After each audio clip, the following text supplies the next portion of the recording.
Sejam muito bem-vindos ao Festival Delas. O que a Cabocla tem?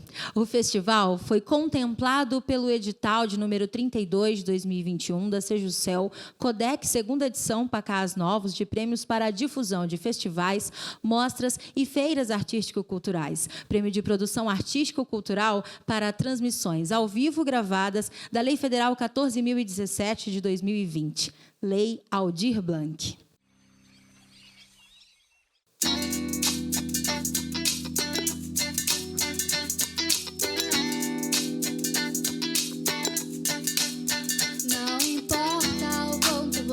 Saber sobre mim, eu não ligo pro que vai pensar, porque eu mesmo assim vou soltar minha voz, vou falar de nós, porque eu sou cunhã, eu sou cunhã. Desço o barranco pra lavar a minha roupa, mas se não quiser eu fico em casa, tô de boa. Boa relação com a natureza, tem produção que é uma beleza, beleza da menina da Amazônia, que sonha, que luta, que cresce com a força e a cor do meu Brasil. Do meu Brasil. Sou Amazônia, eu sou Rondônia, sou Porto Velho, sou do outro lado do rio. Do Rio, Amazônia, eu sou Rondônia, sou Porto Velho, sou do outro lado do rio. Do Rio.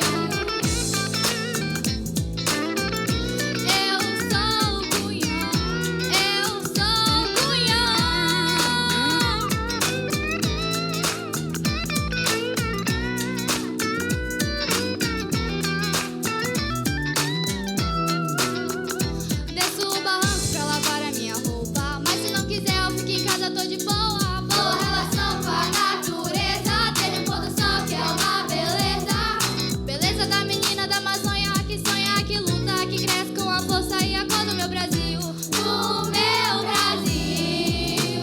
Sou Amazônia, eu sou Rondônia, sou Porto Velho, sou do outro lado do rio. Do Rio, Amazônia, eu sou Rondônia, sou Porto Velho, sou do outro lado do rio. Do Rio. Tá ligado, mano, que eu sou uma cunhã que toma café com farinha e tucumã. É isso que eu amo, é isso que eu vivo. E vou pescar pra comer o peixe frito. Tudo isso é lindo e eu não posso falar nada. Melhor que pôr do sol, o luar da madrugada. Eu sou cunhã.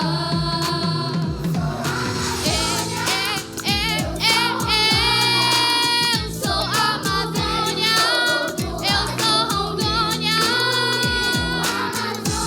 eu sou Rondônia, eu sou do lado do rio. Sejam todas muito bem-vindas, bem-vindos e bem-vindes ao Festival Delas. Esse projeto é a realização de um sonho e poder contar e mostrar a história de tantas mulheres importantes é algo que não dá para medir em palavras e que me deixa muito feliz e realizada e ao mesmo tempo muito ofensiva pela enorme responsabilidade que isso traz. Eu estou aqui para dar o meu melhor para esse projeto porque é o mínimo que essas mulheres merecem. Muito obrigada. Muito obrigada, meninas. Túlio, que delícia. Sou Amazônia, eu sou Rondônia, sou Porto Velho, sou do outro lado do rio, do rio. Eu tô apaixonada. Desde o primeiro momento que eu conheci o trabalho de vocês, conheci nos bastidores, né, Túlio? Ainda não estava publicado oficialmente, tive a honra e o prazer de conhecer e estou muito feliz de tê-las no nosso Festival Delas. Conta um pouco mais para mim, Túlio, como surgiu a ideia de criar esse grupo, Cunhãs, as Meninas da Amazônia? Obrigado, Yami, pelo convite, né? Obrigado a todos. Esse projeto lindo, né? A gente costuma dizer que é a menina dos nossos olhos, né? As Cunhãs. Na realidade, eu conheci depois, né? O Temar me apresentou, ele conheceu as meninas lá na comunidade da Kleber, uma maravilha, né? Inclusive, um abraço para todos os moradores lá, todo mundo que apoia e abraçou esse projeto. Ele me apresentou e falou: Túlio, tem umas meninas lá do outro lado do rio, da comunidade assim, assim, assim, e que eu acho que tu vai gostar de conhecer. E quando eu vi, é realmente isso, é apaixonante, né? Ela já tem essa identidade, né? Isso que todos nós temos, né? Esse sangue ribeirinho, né? Esse sangue do norte. E eu falei, cara, elas cantam, tocam. E, cara, a gente colocou, elas tiveram o primeiro contato, colocamos umas latas, alguns instrumentos, enfim. Os meninos começaram a bater. E tem os meninos também, lá na comunidade, né?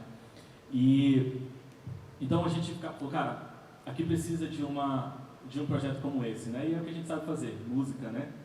E a comunidade toda abraçou, né? Os familiares, todo mundo, os pais apoiaram, isso é muito importante de falar. E tá aí, o projeto começou antes da pandemia, né? Começou em 2019, teve que dar essa pausa. Mas quando voltaram com todo o gás, um pouquinho maiores, né? Esse aqui era desse tamanho. Miúda. E a gente já tinha gravado, né? Como você disse, a gente já tinha gravado a música e todo mundo ficava pedindo, né? E graças a Deus o projeto continuou, né? Elas não desistiram, os familiares não deixaram de desistir também, sempre apoiaram. E graças a Deus estão aí, vão lançar disco, né? Vão ter uma live também delas e o projeto só está crescendo. Muito bem, daqui a pouco eu quero ouvir um pouco mais sobre esse estilo musical e os projetos que estão por vir. Muito obrigada por não terem desistido, a gente vai conversar um pouquinho mais daqui a pouco. E é isso, este é o Festival Delas. O que é que Cabocla tem? Tem lutar e tem identidade. Seringueira, ribeirinha, indígena, negra. Cabocla é mulher de verdade.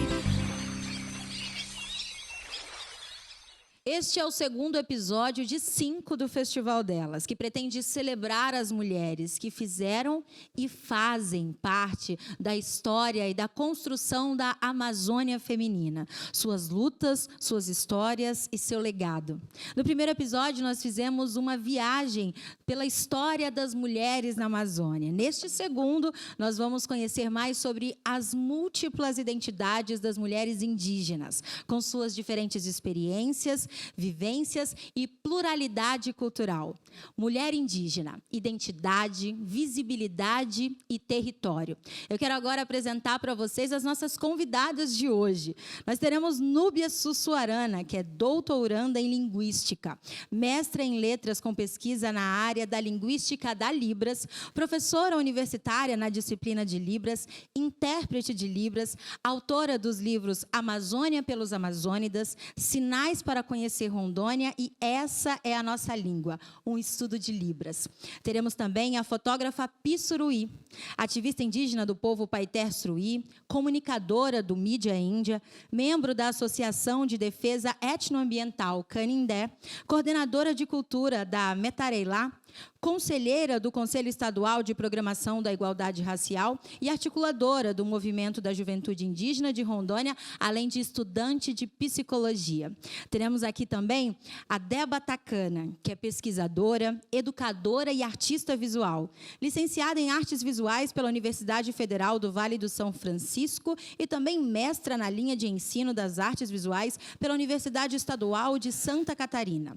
É ceramista, filha de indígenas e caboclos ciganos, formou-se no chão das periferias por entre as diversidades e lutas populares das fronteiras culturais e geográficas da Amazônia Ocidental. Eu quero convidar agora essas mulheres para preencherem o nosso palco, para darmos início a esse debate tão importante. Sejam muito bem-vindas, que honra recebê-las aqui. A gente já teve a oportunidade de conversar bastante nos bastidores e reforço aqui, Deba, muito obrigada por contribuir com esse processo e com essa discussão tão importante e necessária aqui no Festival Delas. Obrigada, Emily. Estou muito feliz em estar aqui, muito contemplada também com as presenças visíveis e invisíveis e, sobretudo, por estar com minhas parentas. Me sinto em casa. Coisa boa, Núbia. Bom demais ter você aqui integrando esse debate. Também estou muito feliz, né? Me sinto bem honrada por estar compondo, né, esse espaço junto com duas figuras tão expressivas e tão importantes para a nossa cultura. Obrigada, Emily. Obrigada, meninas. Pi, obrigada por estar aqui com a gente. Eu que agradeço. É uma honra estar aqui com vocês hoje.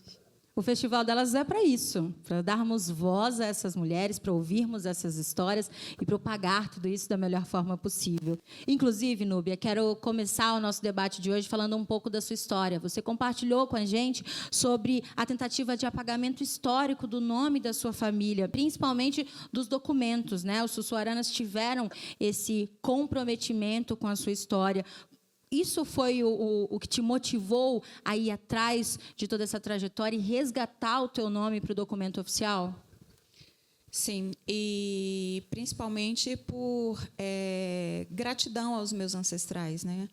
Gratidão aos meus ascendentes que, né, trilharam caminhos, enfrentaram o desconhecido, né? Vieram para a Amazônia em busca de uma vida melhor, né? E é justamente por isso que eu estou aqui, né? Em busca desse resgate da nossa memória, e também por respeito aos meus descendentes, para que os meus filhos, netos, né, conheçam e imortalizem nossa história, né? Não é uma luta particular, não é uma luta minha, mas é em nome do meu povo, é o nome da minha família e por respeito aos meus descendentes.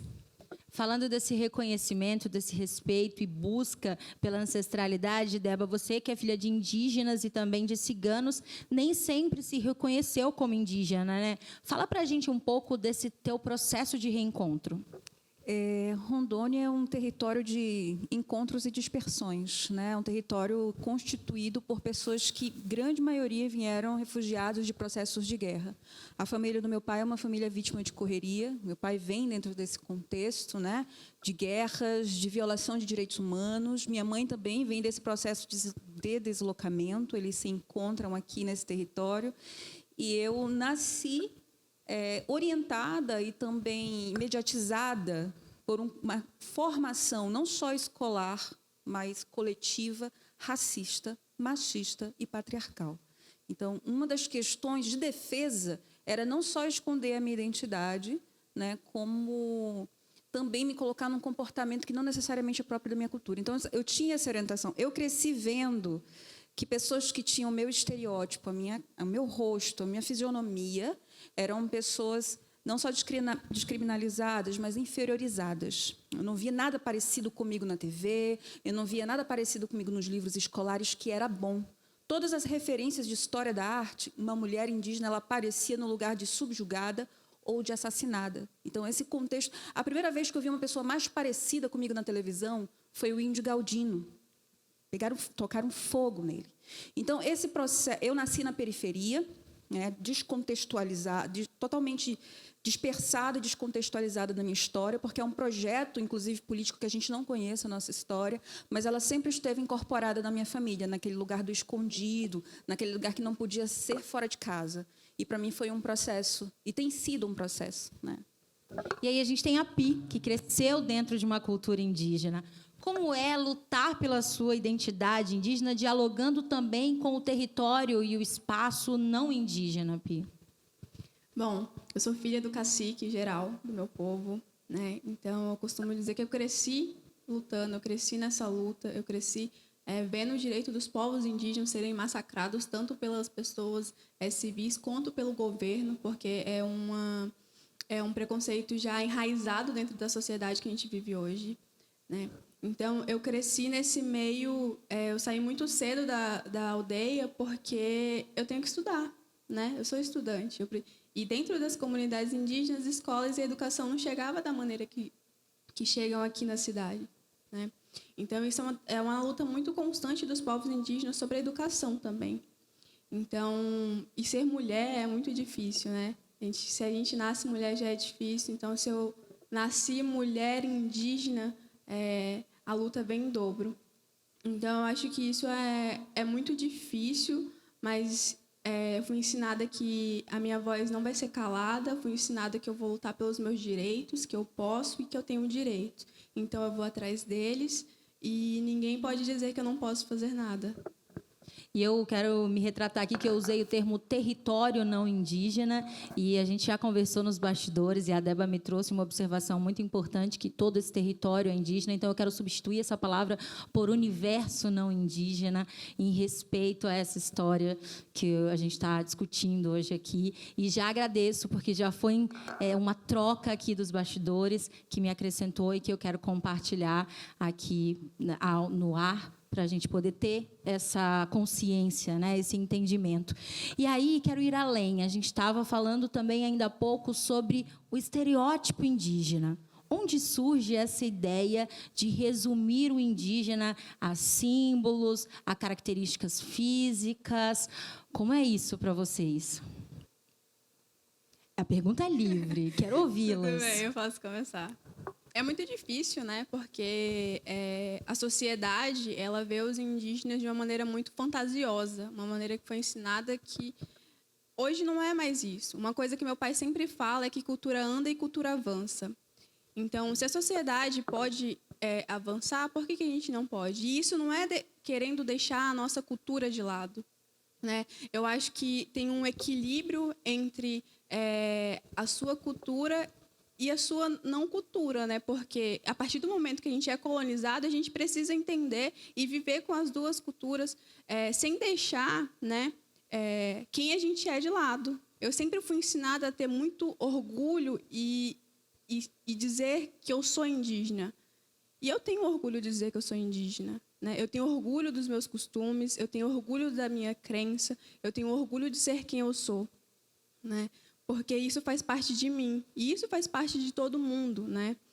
A gente vive num mundo aí que o preconceito ele é muito enraizado, mas é porque a nossa história não foi contada por nós. A nossa história tem um olhar colonizador por cima. É como eles enxergaram a gente, mas a gente não é isso, né?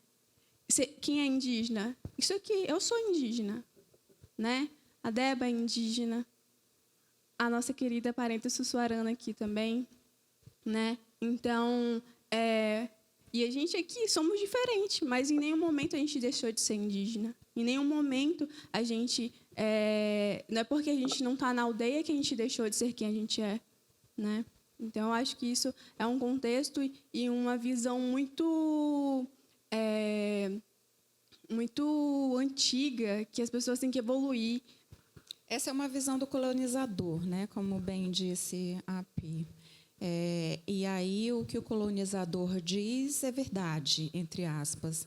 A história que ele conta é a história oficial, né? Então, o nosso posicionamento aqui é justamente contra esses estereótipos impostos, né? A gente precisa entender que, para eu ser indígena, eu não preciso estar em um determinado lugar vestido de determinada forma, com trajes típicos. Eu sou indígena onde quer que eu vá, o que quer que eu faça, porque, novamente, como bem disse a Pia, as culturas elas se movimentam. A história de um povo se movimenta também. Por que só a cultura indígena tem que ficar estática, né? Então, a gente precisa, primeiro, desmistificar essas questões. As cartas que os colonizadores redigiam para a coroa portuguesa não é a nossa verdade, não nos descreve. E é isso também que eu pontuo na minha segunda obra, Amazônia pelos Amazônidas. Esse processo de amazonismo, né, que faz uma menção ao orientalismo de Said, né, onde o que o Ocidente conhece é o que do Oriente é o que é descrito pelos ocidentais, né? Então, o que os amazônidas conhecem é descrito pelos colonizadores. Não, a gente tem que descrever, nos autoafirmar, porque nós somos o lugar de fala, nós é que vivemos, nós estamos num lugar, num espaço de vida, não, é num espaço vivido. Assim como as meninas, as cunhãs, cantam as suas gastronomias, a nossa, né? Gastronomia típica, porque eu adoro Tucumã com café. Tudo que elas cantaram me emocionou, me representou, porque eu me senti também embalada por essa letra, principalmente, e por essa música. Eu saí daqui dançando. Eu sou Rondônia, sou Amazônia. E elas trouxeram essa proposta de sair do senso comum com estilo musical diferente também, né? É sempre importante lembrar que só em território brasileiro, que também já é uma invenção, Brasil, esse nome, né? A Biayala, a gente entende de uma forma muito mais ampliada tudo isso, em vários, né, culturas diferentes. Somos mais de 305 povos, com mais de 274 idiomas diferentes. São universos, mundos, contextos, em tempos de contato. Existem, dentro desse número, 114 que vivem em autonomia, que são chamados de indígenas isolados, né, que têm o seu próprio universo, né?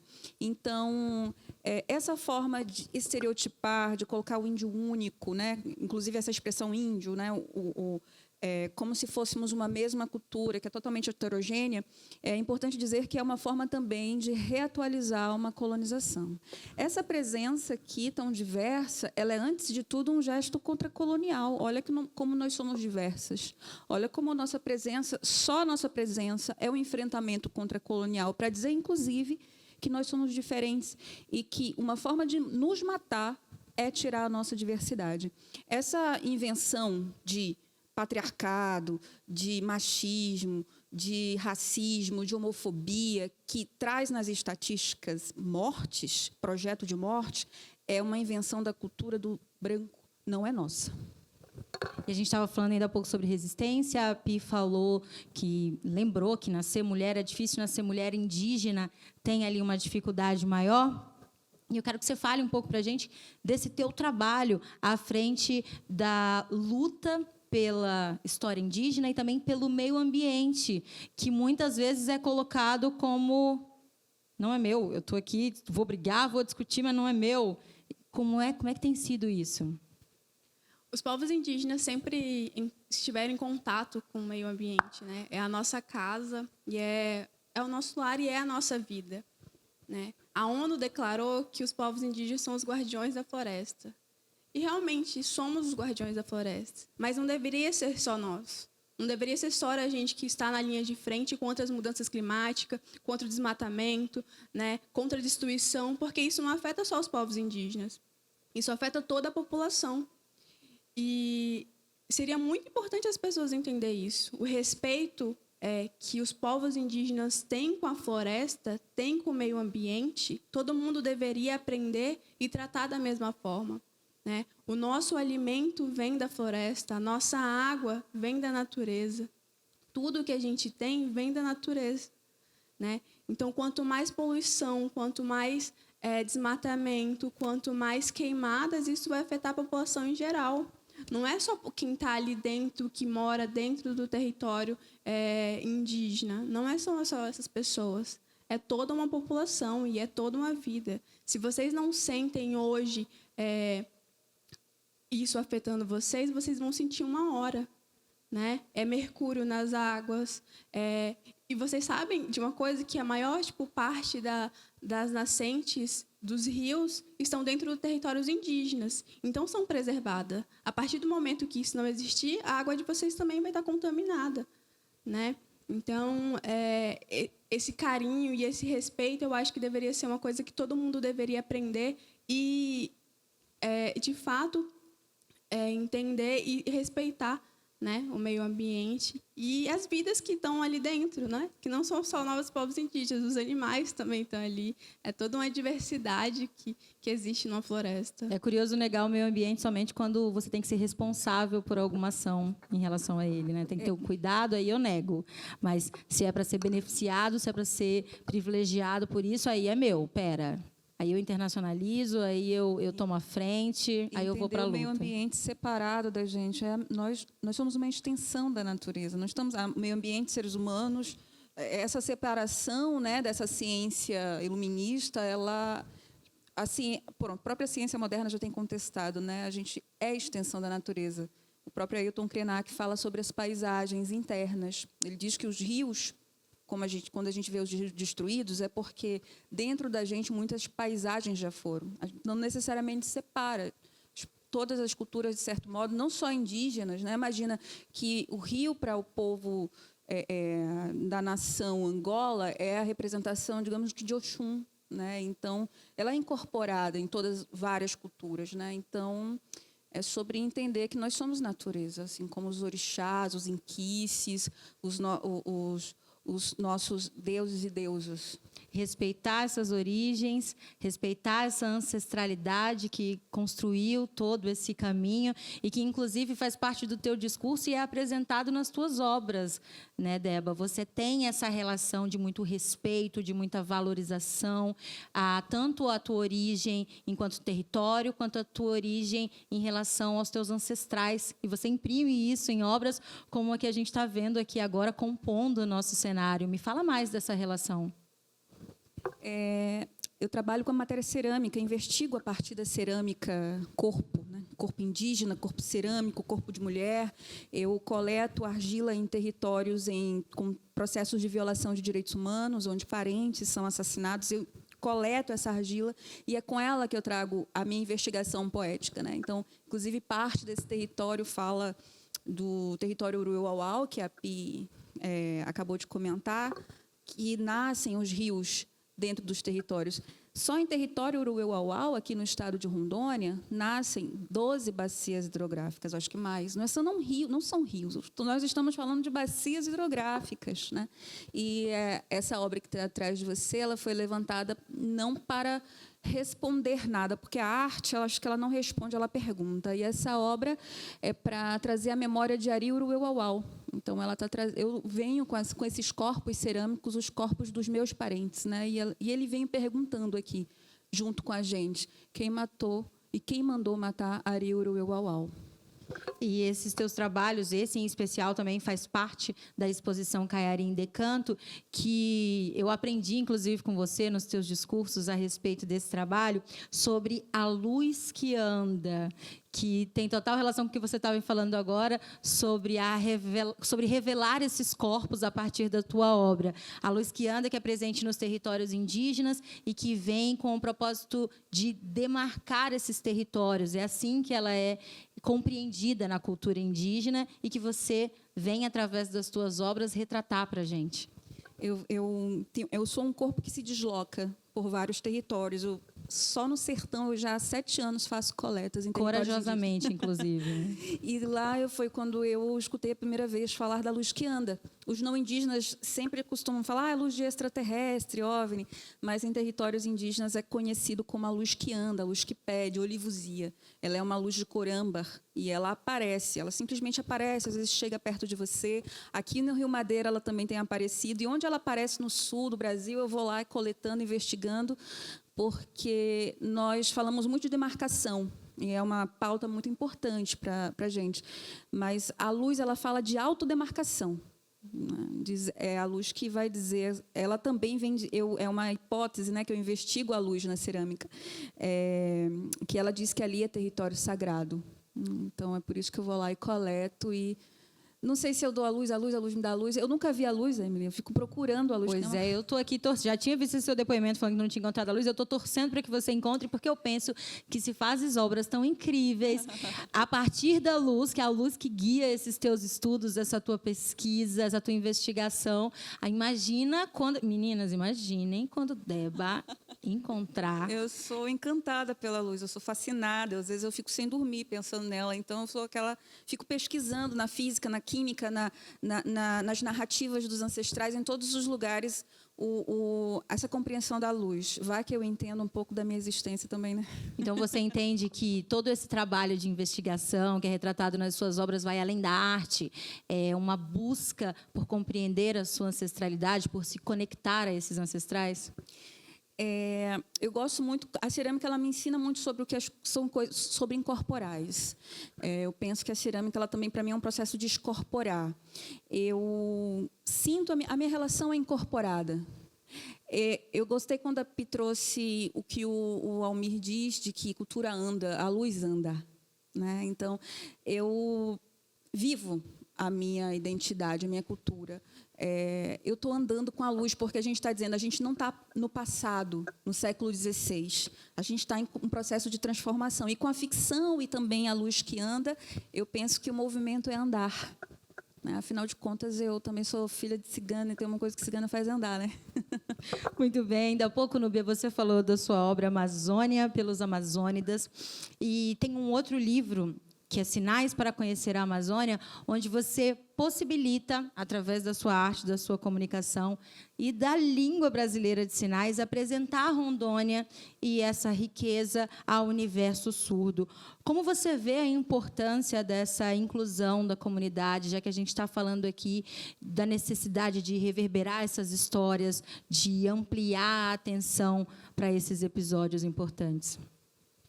Sim, a gente está falando de culturas invisibilizadas. Eu aprendi essa palavra, esse verbo há pouco, né? E tenho usado bastante. Gostei muito, né? Porque facilita a comunicação, o entendimento. Então, porque ninguém nasce invisibilizado, né?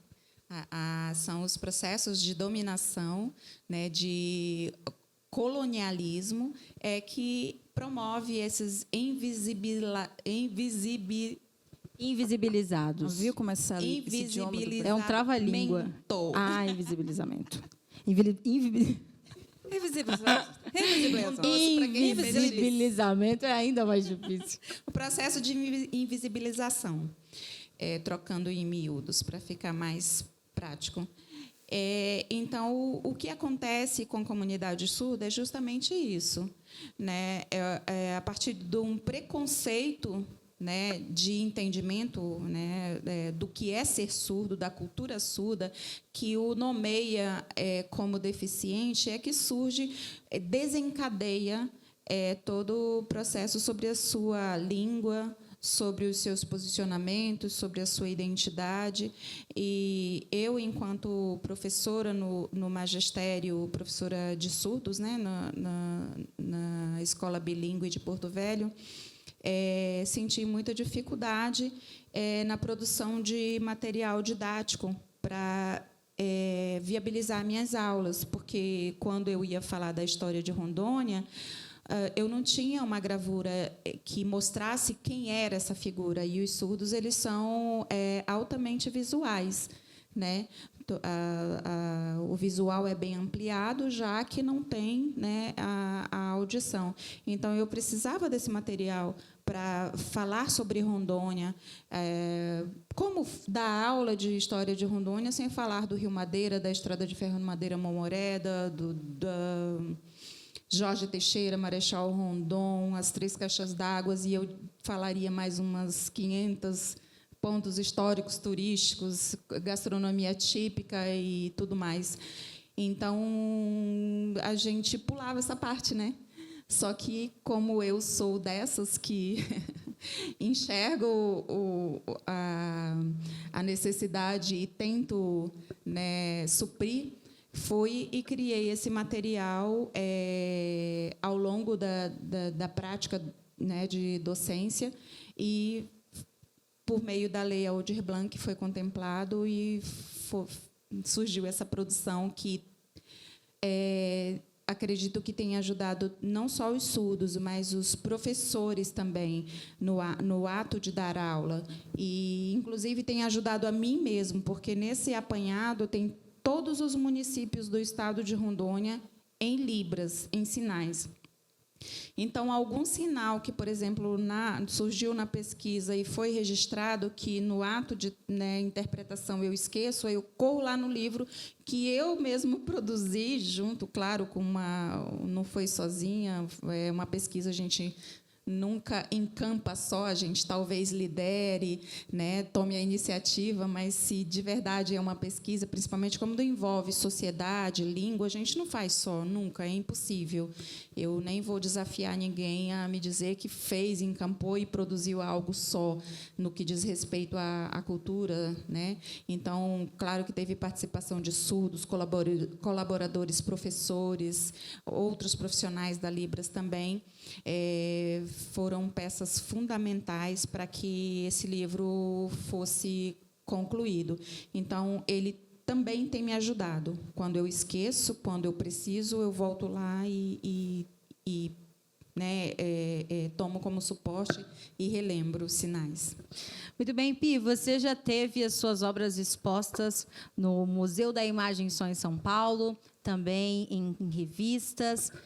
Escolher a fotografia, mostrar e retratar o teu cotidiano foi também um movimento de resistência?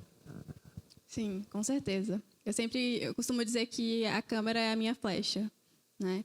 Então é o meu meio de luta, porque é isso. Eu acredito na arte também. Fotografia é uma arte, né? É através dela que eu consigo contar a história do meu povo, né? Eu não sou muito boa de fala. Oi? Sim, eu considero que eu sou Há melhor na controvérsias, fotografia. hein? Imagina se fosse, né? Então, eu gosto muito de contar e eu escolhi a fotografia como ferramenta de luta também, para contar a história do meu povo, contar a história não só do meu povo, né, mas a história dos povos indígenas. Então, é a minha flechinha. É uma flecha de luz, que a fotografia ela é uma arte da luz, né? Você capta a luz. Inclusive, exatamente. E você entende que com essa sua flecha, que é a câmera, você consegue mostrar, fugir desse estereótipo, mostrando o teu dia a dia mais moderno, com acessos, com oportunidades e com desenvolvimento, e ainda assim representando o teu povo? Com toda certeza, porque é isso, né? É a história dos povos indígenas sendo contada pelos povos indígenas. Chega dessa história contada pelos colonizadores, né? Chega dessa história que não seja contada por nós sobre o nosso olhar. Então, ninguém tem o direito de dizer que eu não posso usar um celular, ninguém tem o direito de dizer que eu não posso andar num carro, ninguém tem o direito de dizer que eu não posso estudar, né? E hoje essa é a realidade dos povos indígenas. Hoje a gente tem e a gente vai continuar tendo. E nem por isso eu vou deixar de ser menos indígena.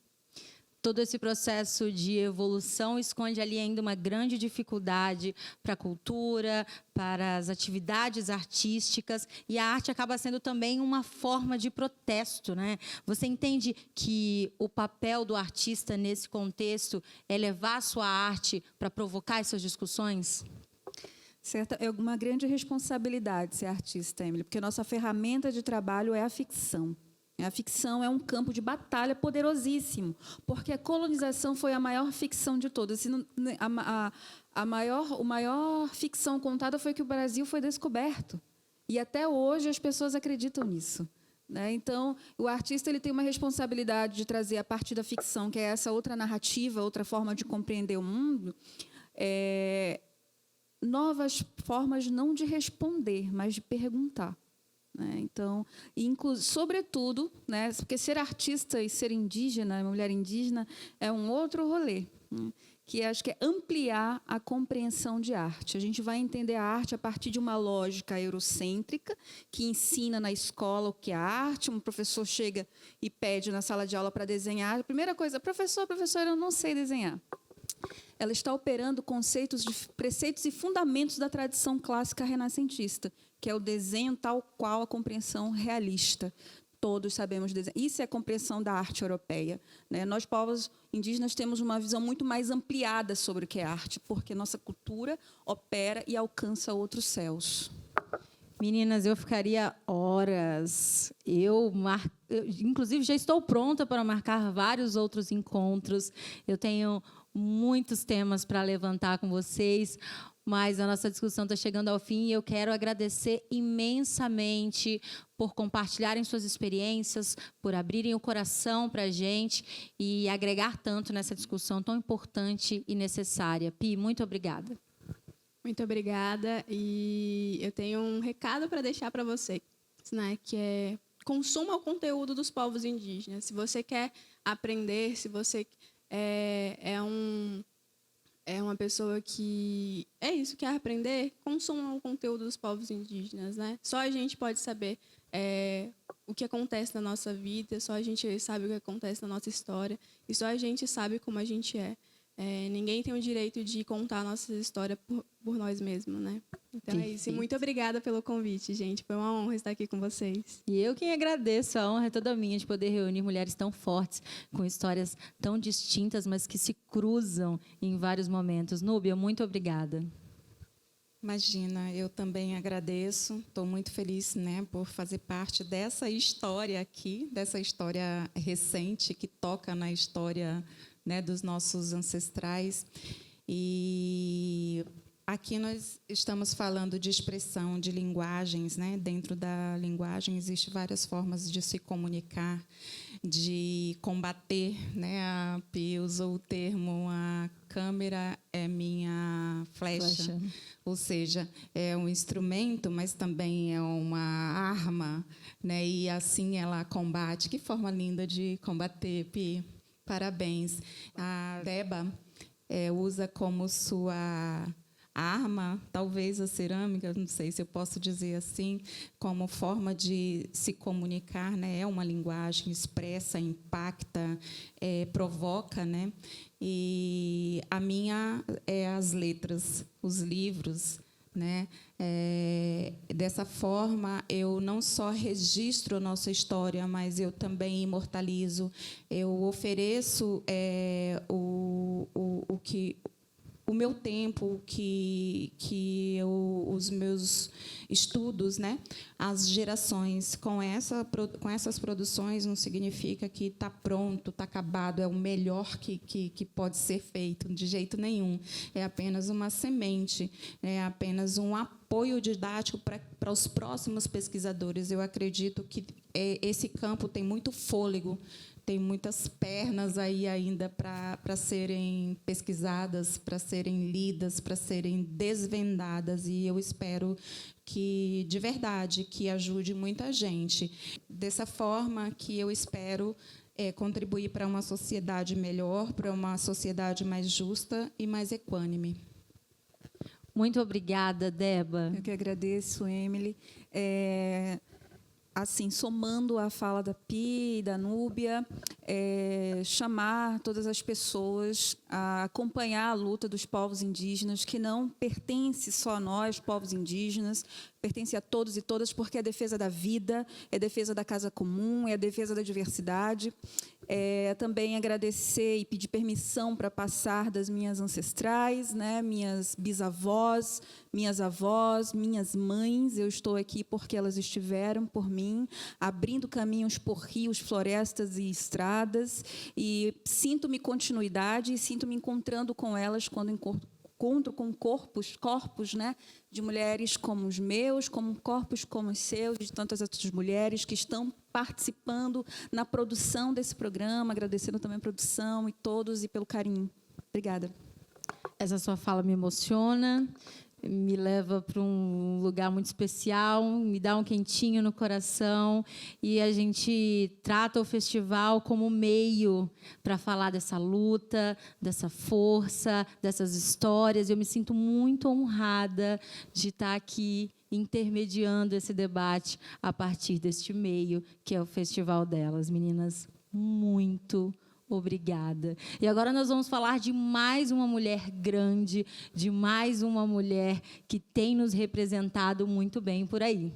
Chai Suruí, a única brasileira a falar na Conferência do Clima das Nações Unidas, é uma indígena, da etnia Paiter Suruí. É também ativista etnoambiental, filha de uma das lideranças indígenas proeminentes do país, Almir Suruí, e de uma das ativistas ambientais mais destemidas que a Amazônia concebeu, Ivaneide Bandeira. A Neidinha. Chai apontou na COP26 a urgência de defender a Amazônia contra o desmatamento. Com a palavra, Chai Suruí.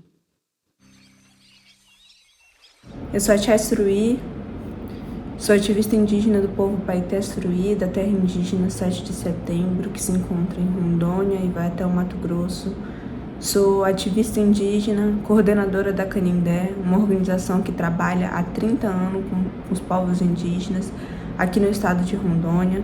Também sou coordenadora do Movimento da Juventude Indígena de Rondônia, um movimento de jovens fundado por mim e outros jovens indígenas, sou conselheira do WWF Brasil e voluntária do Engaja Mundo, e hoje conselheira também do Pacto Global da ONU.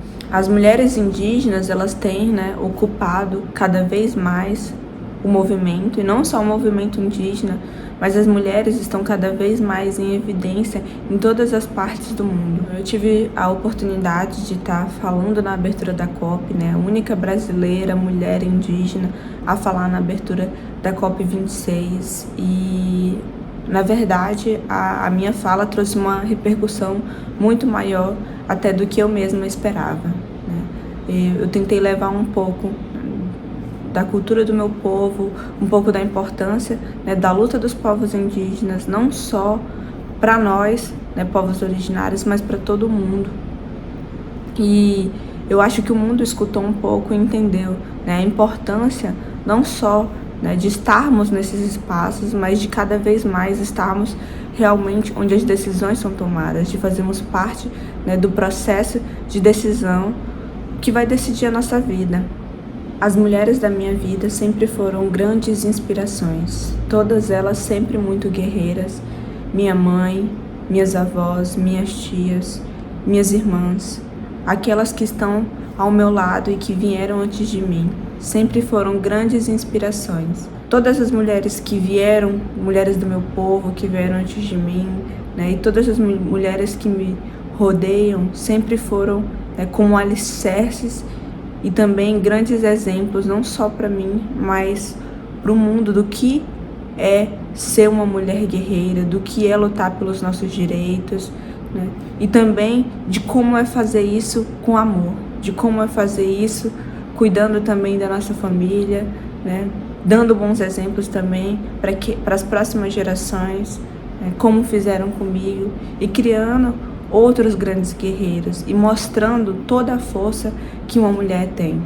Ser uma mulher indígena hoje no Brasil significa ser resistência. Diante de todos os ataques que a gente vem sofrendo, principalmente mulheres e crianças, com inclusive direitos humanos sendo feridos, como o que a gente pode ver que está acontecendo na terra indígena Yanomami, com mulheres sendo abusadas, com crianças sendo estupradas e mortas. Ser mulher indígena no Brasil hoje significa cada vez mais sobrevivência e resistência. Muito bem, Chay, muito obrigada. Levando a voz das mulheres amazônidas para além das fronteiras, para todo mundo. Bom, agora nós vamos voltar para o bate-papo com as meninas, com as cunhãs, meninas da Amazônia. Estava falando ainda há pouco sobre esse trabalho lindo que me encanta, que é feito pela Manu, pela Ana, Vitória, Yasmin e Lara, meninas que moram na comunidade Gleba Maravilha, a 6 quilômetros de Porto Velho, aqui mesmo em Rondônia. Suas músicas transmitem mensagens do cotidiano, de cuidados e respeito, principalmente, com o meio ambiente. E uma coisa que eu tinha deixado para perguntar agora, Túlio, que é sobre o estilo musical escolhido para retratar essa Amazônia, que também sai do senso comum, né? Então, as meninas, pela idade delas, e também por morarem mais perto da capital, então elas têm contato com essa nova música, essa diversidade de música que é o Brasil, Então, elas ouvem de tudo, desde o forró, do rap, do funk, e a gente tentou fazer uma forma de que elas conseguissem cantar o cotidiano delas, a história delas, a cultura delas, e sem destoar muito disso que elas ouvem. Então, a gente mesclou isso tudo e fez esse regional urbano. A gente gosta de chamar de regional urbano porque ele traz esse regionalismo delas, e cantam isso que rola muito aqui na cidade. Diferente de outros projetos que a gente participa, que é uma música totalmente ribeirinha, delas tem essa mistura que eu acho interessante e lindo na voz delas. Eu quero convidar aqui a Regiane Leite, que também atua nos bastidores aqui com as meninas, que é produtora cultural e pode contribuir com a gente nessa discussão, falando ainda há pouco sobre o senso comum do estilo musical, que às vezes se limita. A gente conversou sobre isso ainda há pouco no debate com as meninas também, sobre esse lugar de limitar, tem que ser assim, criar estereótipos, e as meninas mostraram aqui que dá para ir muito além. É isso. romper essas fronteiras, né? E a Regiane, que está aqui com a gente, que tem acompanhado de perto todo esse processo das meninas que cantam o cotidiano, por isso se divertem tanto, elas estão contando esse dia a dia delas aqui a partir dessa arte, né, Regiane? Isso é reforçar para a sociedade, para elas mesmas, e mostrar os nossos valores, os nossos costumes, de onde somos, quem somos, né? Como a música fala, mostrar... o projeto também fala, né, a nossa origem cabocla, amazônica, ribeirinha. Nós viemos de uma comunidade chamada Capana Grande, interior de Manicoré, no Amazonas. Então, já tem uma raiz bem profunda aí, então a gente não pode perder isso e não ter vergonha de quem somos mesmo. Então, afirmar com certeza, elas devem levar isso, e não é vergonha, não é feio, é orgulho, sim, a gente fazer parte dessa história. Amazônia, da ribeirinha, indígena, caboclo, tudo isso que a gente faz parte. Você foi falando aí, eu fui arrepiando aqui, Regi, porque é isso. As meninas estão nessa fase de identificação, de descoberta, e tenham muito orgulho das origens, da arte que vocês fazem, do que vocês levam a partir desse trabalho, que vocês tenham perseverança e continuem nesse projeto lindo, compartilhando com a gente um pouco dessas vivências, um pouco dessas histórias, a partir desse jeito todo peculiar de contar todas elas. Obrigada. Eu sou fã de vocês, já falei nos bastidores, reitero aqui, desejo vida longa a esse projeto, viu? Obrigada de coração. Obrigada, Regiane. Obrigada, Túlio. Obrigada, Yasmin, Lara, Vitória, Manu e Ana, as nossas cunhãs, meninas da Amazônia. Vamos de mais música, Túlio? Obrigada, meninas. Sucesso.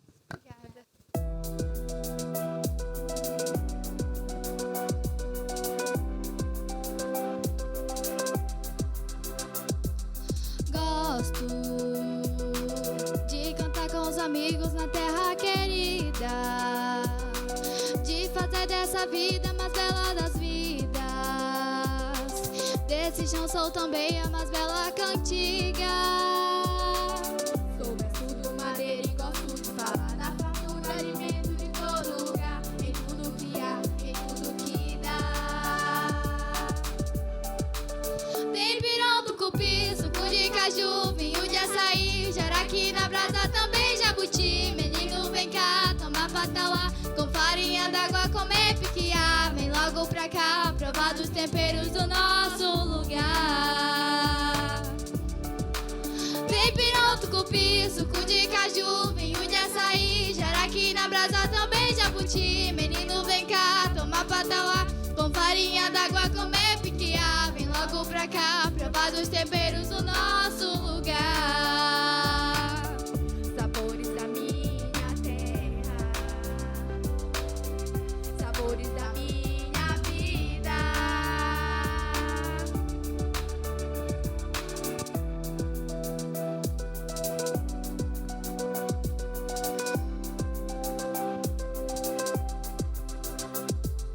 Gosto de cantar com os amigos na terra querida, de fazer dessa vida a mais bela das vidas. Desse chão sou também a mais bela cantiga. Sou braço do madeira e gosto de falar da fartura, alimento de todo lugar, em tudo que há, em tudo que dá. Tem pirão, tucupi, suco de caju, vinho de açaí, jaraqui na brasa, também jabuti. Menino, vem cá, toma patauá, com farinha d'água, comer piquiá. Vem logo pra cá, provar dos temperos do nosso lugar. Tem pirão, tucupi, suco de caju, vinho de açaí, jaraqui na brasa, também jabuti. Menino, vem cá, toma patauá, com farinha d'água, comer piquiá. Vem logo pra cá, provar dos temperos do nosso lugar. Sabores da minha terra, sabores da minha vida. De provar esse sabor aqui do norte, tem muita fartura pra gente se alimentar. Tem com o sustento com uma tebiribá. As meninas da Amazônia vieram aqui falar da nossa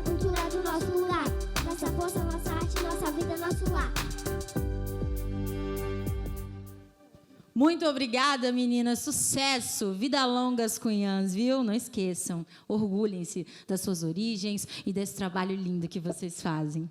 Falando em orgulho, eu quero falar de mais uma grande mulher. A jornalista Luciene Kaxinawá, do povo Runicuim, também conta a sua história e fala para a gente sobre os desafios de uma mulher indígena na comunicação. Meu nome é Luciene Kaxinawá, tenho 26 anos, sou do povo Runicuim, do Acre, mas nasci em Porto Velho e moro atualmente aqui, mas a família toda mora no Acre, parte da família vive na aldeia, que fica na divisa do Brasil com o Peru. Sou jornalista, sou comunicadora, atuo há 10 anos na profissão, na área.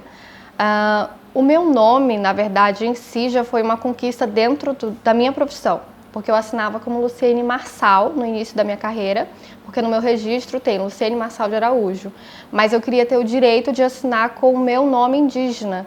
E eu passei 4 anos para conseguir essa aceitação do meu nome indígena. E a primeira vez que o meu nome foi chamado como Luciene Kaxinawá ao vivo, eu me emocionei muito.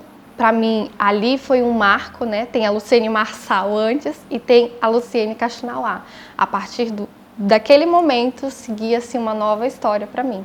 Vou até Manaus conversar com a nossa repórter Luciene Kaxinawá, que tem todas as informações para a gente. Oi, Luciene. Boa tarde, Roberta. Boa tarde, Cássius. Olha só, essa... E através do meu nome, eu consegui também muitos espaços, porque eu trago não só um nome de uma etnia, mas eu trago a história de um povo, eu trago a ancestralidade de toda a luta que foi feita no passado, de toda a luta que é feita agora, e para mim é um motivo de muito, muito, muito orgulho.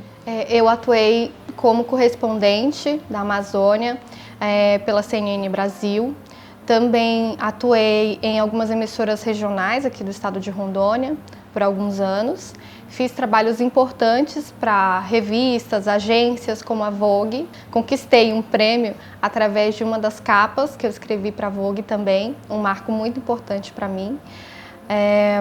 E decidi seguir o meu caminho independente, né? Hoje eu tenho uma empresa de comunicação e através dessa empresa eu presto serviço para outras agências e outros veículos, mas sempre com o foco de divulgar a Amazônia, os povos amazônidas, né, que vivem aqui nessa região, e mostrar para o mundo a nossa realidade, quais são as nossas dificuldades, quais são as nossas riquezas. E hoje eu também atuo na Canindé como analista de mídia. E sempre está muito ligado com o socioambiental e tem muito a ver com a minha identidade, quem eu sou, o que eu quero deixar de legado e o que eu quero passar para as pessoas, né? Nessa trajetória eu ouvi muitas coisas. Tem aquele preconceito de mulher, por ser mulher, por pensarem que eu não teria capacidade de assumir cargos de gerência, como eu já assumi,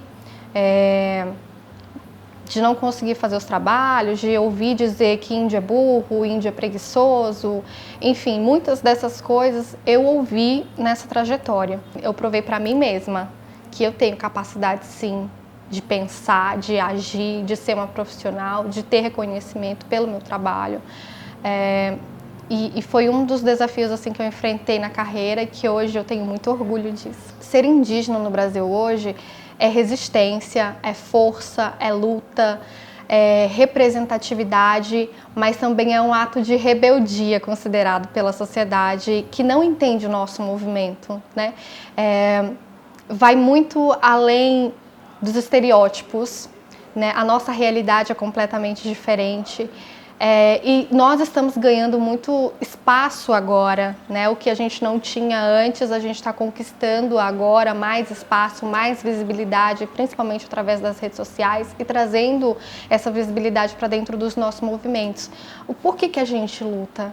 A gente luta para conseguir garantir o nosso espaço, as nossas terras, a proteção, sabe, o direito de viver no nosso ambiente do jeito que nós costumamos viver, do jeito que os ancestrais costumaram a viver, do jeito que os parentes que moram na aldeia costumam viver, sabe? Sem tirar esse direito à saúde, sem tirar o direito à educação. É isso que a gente quer, é manter a nossa cultura, a nossa tradição dentro dos nossos territórios e também ter acesso à saúde, à educação como todo mundo. Eu tenho orgulho de ser mulher, eu tenho orgulho de ser indígena, eu tenho orgulho de ser amazônida e também tenho orgulho de viver na Amazônia, porque é aqui, nessa terra, que eu estou construindo o meu legado. É dessa terra que eu tiro o meu sustento. É dessa terra que vêm os meus ancestrais e o meu futuro. E eu tenho muito, muito orgulho.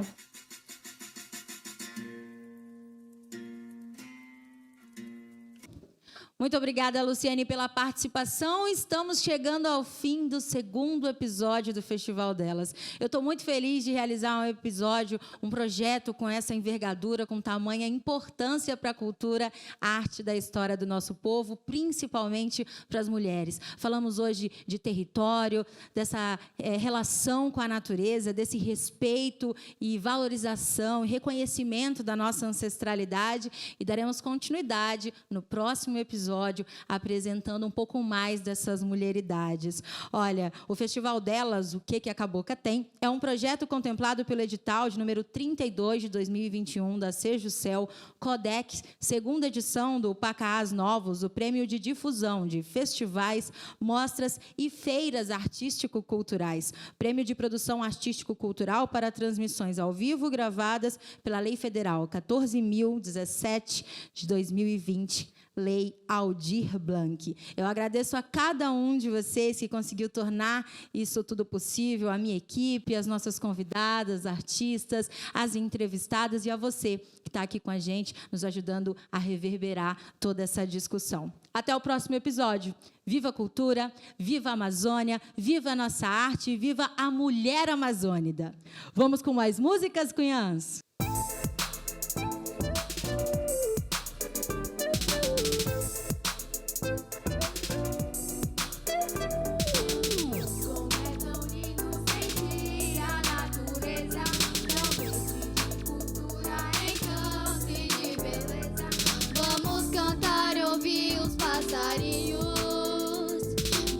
Correr, nada, se divertir, sempre sorrindo. Oh, oh, oh, oh, oh, oh, oh, oh. Eu vou correndo lá pra beira, com as maninhas temos a semana inteira. Pulada, escorregada, correnteza. Somos do norte, somos fortes, sou menina da Amazônia. Tomar suco de cajá, só pra refrescar. Essa alegria de cunhar, meu sorriso, vamos juntas se cantar. Suco de cajá.